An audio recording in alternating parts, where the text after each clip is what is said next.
I'd like to welcome you to yet another edition of Talking with Forest Park, our monthly opportunity to speak to those in the know here in Forest Park. I'm very fortunate to have with us, as always at the round table, City Manager Ray Hodges.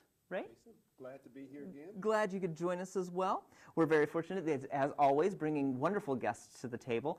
This time a brand new, not a new resident, but a new guest, the Forest Park Branch Manager, Denise Stricken. Glad you could join us. Scretchen. I knew it. I knew I was going to do it wrong, and I apologize because my name's not that great either. So. It is those chilly winter months. It's a great time to kind of curl up with a book, so it was a good time to bring Denise on.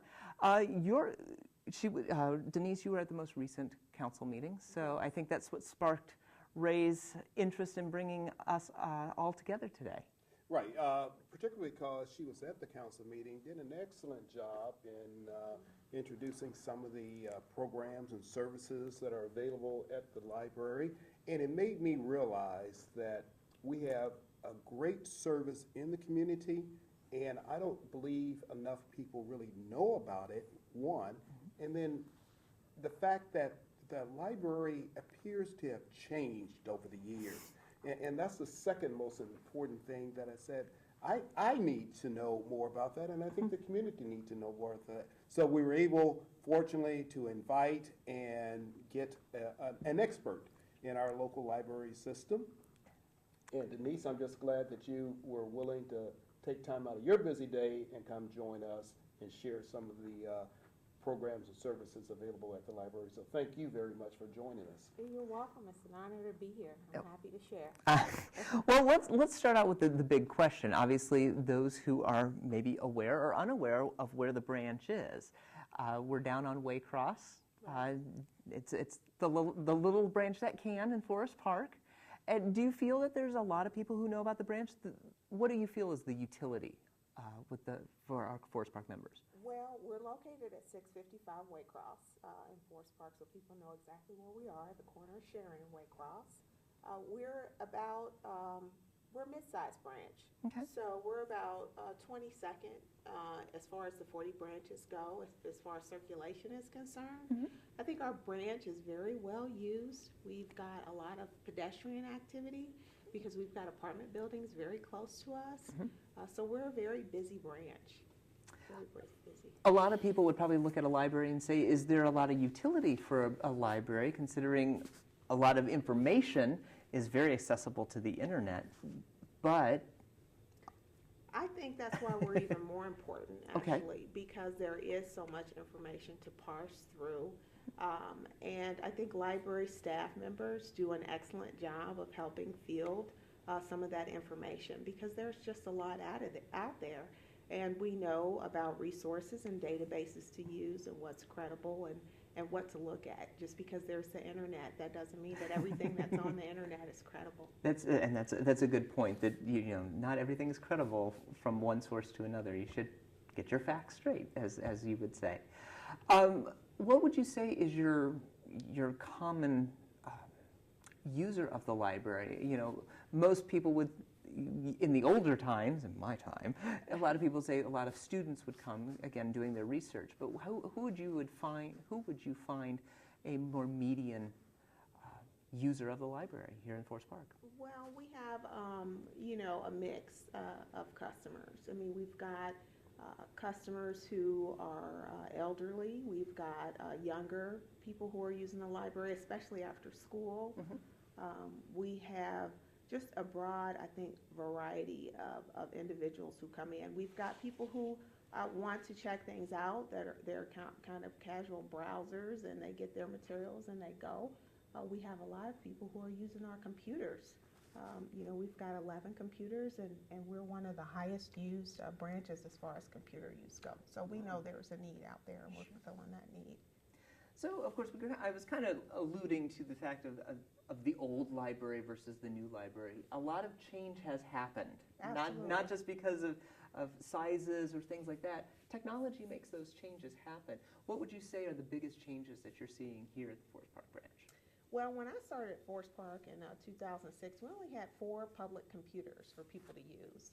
And in 2011, that all changed. We were fortunate enough to be a branch that received money from the Bill and Melinda Gates Foundation. We got 7 more computers. So we have 11 computers total. And I think with that increase in access to technology, it's changed our branch and pretty much our system into, being more one where we're servicing and helping people use that technology, learn about that technology. I think that's been one of the biggest changes that I've seen as far as libraries go. Of course, we were kind of joking around and chit-chatting about how things have changed in regards to the use of the old system of the Dewey Decimal System and card catalogs to today's standard of going up to a computer, making a very simple search and being able to find those. Do you see that change being a larger leap in what we see in library technology? Well, we don't have the card catalog anymore, that's for sure, at least in the physical format is where you go in, pull things out of a drawer. But we do have an online catalog, and Dewey Decimal is still very relevant. It's still how we classify our materials that we get and how we access information and know where to go.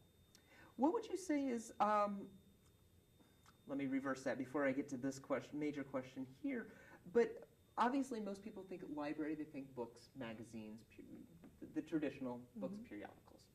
But you're more than that. There are also programs that are going on, and you kind of started touching about that, about learning computer systems and learning different things. How readily used are your programs for the citizens, and what type of programs would you be offering? Well, our people do come to our programs. We offer a basic Microsoft Word and Excel class every month. It's usually the Word is the second Tuesday of the month at 11, and the Excel is the fourth Tuesday of the month at 11 o'clock. And these are regular? These are regular, every month. So people can always schedule an appointment. You can do it online or you can call us, and we can book the appointment for you. We also do one-on-one classes. So say if someone comes and they just want to learn how to use a computer without anybody else being around, we're happy to help them with that as well. We have programs for children. We have a regular Lego program. That's every Tuesday night for ages 6 to 12 at 6 p.m. That's, very well attended. That's a wonderful program to develop those learning skills and some of those STEM skills that we're looking for in children nowadays in school. And we have craft programs for adults. We have craft programs for teen. There's an anime movie club. That's once a month. Our teen librarian, she does crocheting and teaches children how to do, or teens, a variety of things. So there are a lot of resources as far as being able to come to the library and engage in a variety of ways. As branch manager, how do you find what programs are working, what programs might be needed? Obviously, there's probably a lot of conversation between you as a manager, your staff, and the citizens of Forest Park. Well, I think technology drives some of that. As changes occur in technology, and people need to learn how to use technology just to navigate our world today. That drives a lot of it as far as what we're trying to determine is needed. Sometimes people will give us suggestions, and we go by some of those suggestions as well. When we look at what's successful, not only do we look at program attendance, but we look at the value added from that program. So say if there are 5 or 6 people who attend a program, but they feel like they really learned a lot, then we feel like that's a successful program. Would you say that you have a lot of communication between your branch and the main branch to kind of give maybe feedback or some ideas that this worked at a smaller branch, this might work at your branch, or do you feel that there is more autonomy of each of the branches? There is some autonomy. There are some programs that are system-wide programs that are going to be held at a variety of locations. We have an adult services program coordinator who helps with some of those, and a youth services program coordinator. But there's a lot of autonomy. We have in Forest Park people who like to, I say for adults because I schedule those programs as the branch manager, who like craft programs. So we start doing more craft programs at our branch. So there's usually a monthly craft program.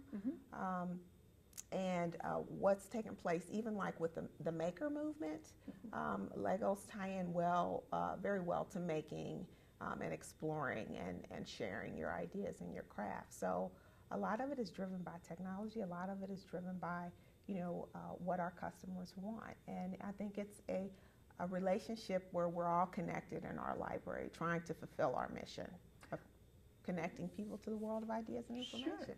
Let's talk about that communication and that link between your branch and the people. Is obviously your staff.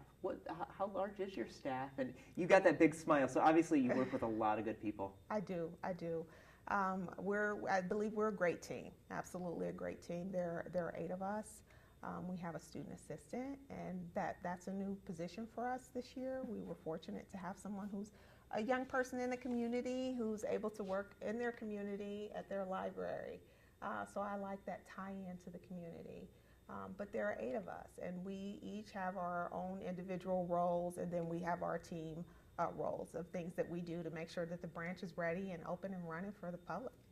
Now, in terms of your staffing, do you have like a technology person on staff, or is that shared amongst everyone? How do you, as a staff, how do you stay abreast of what is new or ongoing, and how do you service the folks there? Is it shared, or do you have a special person that does this, or how is that handled? Great question. It's shared. And actually, we're all trained on how to use different parts of technology, and we're all tested on that. I think that's one of the great things about the library. We now have an information certificate or specialist that people are training for a variety of things, and we're all trained on how to use some of the technology. So we're able to help people with computer skills or Microsoft software such as Excel or Word or PowerPoint, but everybody can give some basic instruction when people come in and need it. And for the person that doesn't have a computer at home, how accessible are the computers to them at the library, and how do they go about making use of them? The computers are very accessible. They're often in use, but we can always make a reservation to use a computer. We can always set up an appointment for someone who may need some help to use a computer. So they're very accessible to the public. You can get a library card and come in and use the computer independently. If you don't have a card, we offer guest passes for people who can come in and use our computers, and we can help people. Now, I found that some services that people have to utilize, they want you to file information by means of the computer. Right. And maybe it's medical information or something along that line. Are you set up to be of service to those individuals? Do they call to make an appointment, and can they use the computer in that manner if they don't have a computer at home? Well, they can. We don't take reservations for PCs over the phone or public computers over the phone. But when they come in, we can schedule an appointment. If they need assistance, we can help them get onto the computer, either with their own library card or with the guest pass, and help them navigate to that site that they need to get their medical information, inputted. Great. We've mentioned guest passes and library cards. Obviously, you would prefer your citizens to have and residents to have a library card. Absolutely. How difficult is it really to get a library card? I'm using difficulty as a he. I mean, it's not a difficult thing to do. It's not. You can actually apply online. You can get a temporary pass or temporary code online. You do eventually have to come in, and you have to show your proof of residency. So your ID, if you live somewhere in Ohio, anywhere in Ohio, you can get a Hamilton County library card. So it's not difficult at all. But say, for instance, someone comes in who's new to the community and they haven't updated their information, or there's a situation where someone's living with their family and they haven't changed any of their information yet, then they can use a guest pass, or they can get an internet-only card, and then they can access our computers that way as well. You had made mention previously about, obviously, a shared service area about all of your computer training. Obviously, that information just isn't assimilated. Where did your team, and specifically you as well, get all of this training? Because you've all had to take that time to be trained. And obviously this is an ongoing thing, so how often Right. are you continually updating that training? Well, anytime we hire a new person, the person is trained. We have resources for how to use different databases on our computer system, how to use different software. So as I said before, people are tested that way. And as information changes and needs change, we have a human resources department that helps with the training of the staff to ensure that we're prepared and capable to help our customers. Obviously, change is a big thing that happens all the time, and Yes. a lot of changes happened a few years ago where there was the threat, unfortunately, of a lot of branches closing and some consolidated and the like. What was your fear during that time? Because there had to have been a lot to be able to say, our branch is viable. We need to stay around. Well, what was my fear?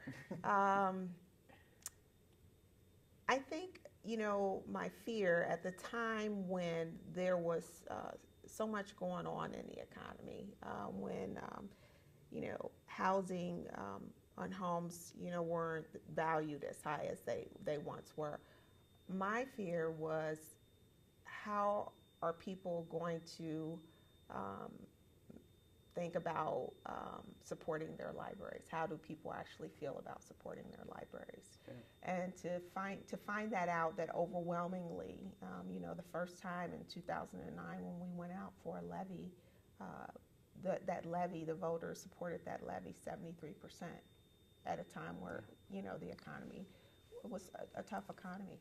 So I felt very good about that. And then with the renewal, in 2013, there was an overwhelming support of 80% for libraries. So I think my biggest fear, has been settled, Sure. if you will, as long as we continue to do good work and serve our customers.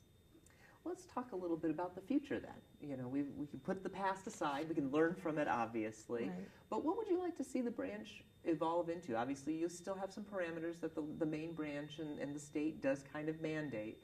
But you as a branch manager can kind of guide some ideas and thoughts. What would you like to see your branch do, succeed, and thrive in? Well, some of the libraries are moving to a more mobile device model. I would like to see our branch be able to implement that. We do use that. Now we have 2 iPads, and when we rove and help the public, we move about the building. So we provide service at the point where the patron or the customer is. So they don't necessarily have to come up to the desk to receive assistance. We can order materials for them there, find information for them at the point where the customer is. So you're looking more at as a very highly valued customer service aspect where it's not the strict desk information, always searching for, that you can mix and mingle amongst everyone. Right. And it becomes more of that hometown feel then, don't you believe? Absolutely. And I think that's one of the things that makes us unique. Being the size library that we are and having the staff that we have, we know a lot of our patrons by first name. They know us by first name. And just being able to continue to develop those relationships, with the people that come in, where they are in the branch, and providing service to them. Obviously, ebooks are the next big thing. Oh, they have been the big thing. I can't say next big thing. Right. But obviously, you're probably seeing a lot of that change as well. How do you prepare our fine citizens to get ready for that, for those who are ready to make that leap or have already done so? How does a library fit into that scheme? Well, I think we fit in rather well, actually. A lot of times, especially after the holidays, people get these new devices for Christmas gifts or what have you. And people are more than welcome to come in. We help people just impromptu with their device. They have to have it set up first. But we help people with downloading and navigating Overdrive and our website and how to get their device set up so that they can access electronic books, electronic audiobooks, streaming movies. Yes. Do you have to be, because it's so mobile as it is, do you have to be at the library in order to access those things now? Or can you just, on your device or on your computer, prepare for it and magically there it is on your iPad? Well, you don't have to be in the building to do it. No, you don't. But you still need the library to do it. That's where I was going. You do need the library. Absolutely. But how would one go about doing this? So if someone were to watch and say, you know, I do have this device and I have my library card, but I'm just not utilizing it to the fullest, what would someone need to do to be able to start doing those type of things? You would want to go to our website, cincinnatilibrary.org. On the left side of our page, there is a location for a virtual library and downloadables. Once you click on that, there is a user guide for the different devices that are out there that can be used to download from our library system. And I would say start there or start by coming in, and we can show you and walk you through it from our webpage, how it works. Well, since we covered a lot of basics and a lot of great things, I'm sure there are a number of programs that may be coming up that are there any that may be coming up in the next month or so that you really want to highlight? Well, I do. We have a Black History Month program on Monday, February 23rd, excuse me. I'm well ahead into the spring already. Well, that's what happens when you're a good manager. You're planning very far ahead.